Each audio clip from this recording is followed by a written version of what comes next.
Hey, Cooling Solution family, welcome back to the show, and I have a treat for you today.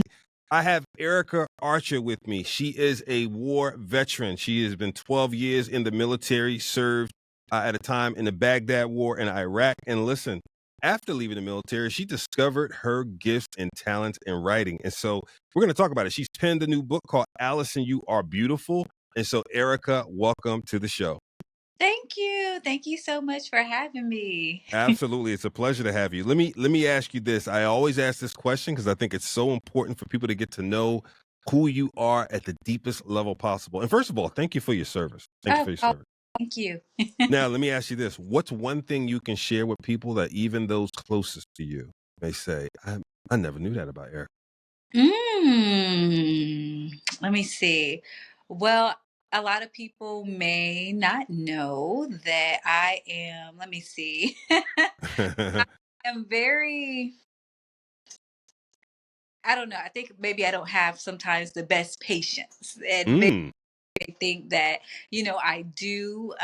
But I think it's more of I just don't have patience for foolishness. I think got that's it.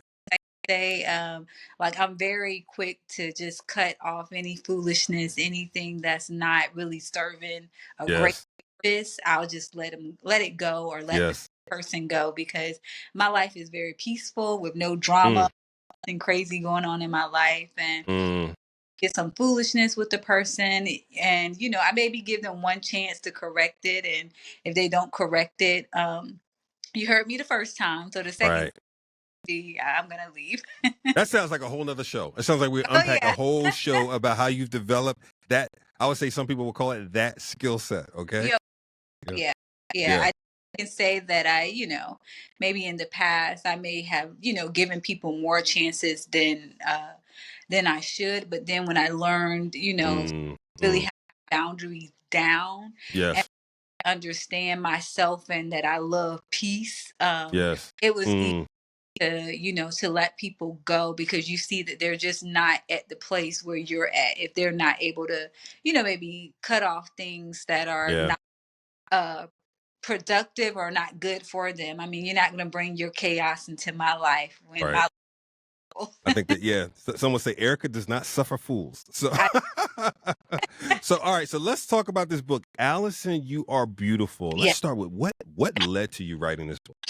All right. Well, when I was younger, I was in I would say elementary school. I was picked on for the way that I look. Mm, Um, when I was younger, I had pimples on my face in elementary. mm, In elementary school, a lot of kids sure. don't have that yet, but I I did. you did? Sure. Absolutely. Oh, see, I didn't even And I know. wore thick glasses. I had bottle caps, Oh okay? my. So that along with the pimples and being Yeah, sweaty during the summer was not a yeah, good combination. I know. And so, I was pretty much like the only one in elementary school. And the kids would tease me. They used to think I was Mm, tease the parents and then want the kids to play with me because they thought that I had some kind of condition or whatever. And right. it hurt my feelings. And, my Mm, parents, they were they're in their 70s. My dad, he's in his 70s and everything, and old school parents, they don't do all the therapy and all that other stuff. They just deal with it. They just figure it out and deal with it. It just like, Erica, ignore go on it. back out and play, girl. Right, go down out and play. And I'm just like, I can't ignore it. Like, I Right. am really hurting. I'm really sad. And it really did changed kind of like the trajectory of my life because Right. I really do believe that when a person suffers from low self-esteem, that they Hmm. choose things at the level where their self-esteem is at, and that could Right. be friendships, that could be partners, that could be maybe not taking good job opportunities or good career opportunities because you don't feel worthy of good things. And that really did, it really did like form who I was at that time. And now that I understand and know who I am, it's just I have a certain level of, hey, you know what? I'm not going to accept this because, I now am operating on a higher self esteem. But back then I didn't. So I thought Hmm. it would be amazing for young children. So that way, they have something that they can look up to. Parents can also help navigate that topic of self-esteem to their little ones Yes, too, so that way they can really truly have a chance to operate on the highest level of self-esteem that they can. Because that's I think good. it's very, very important that kids at an early age really, really grasp that concept. Yeah, no, that's so good, and it's so timely because to your point, we didn't have some of those tools back then. Our parents didn't have those tools. I mean, Right, mental health was not a topic.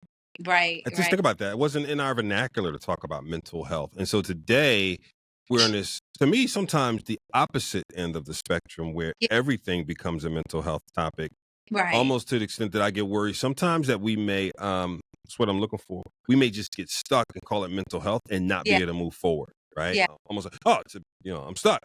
And so how do we find that balance? And so I love your approach of, okay, well, let's go to self-esteem in some of these other places and help build them up at a younger stage in their life. Beautiful.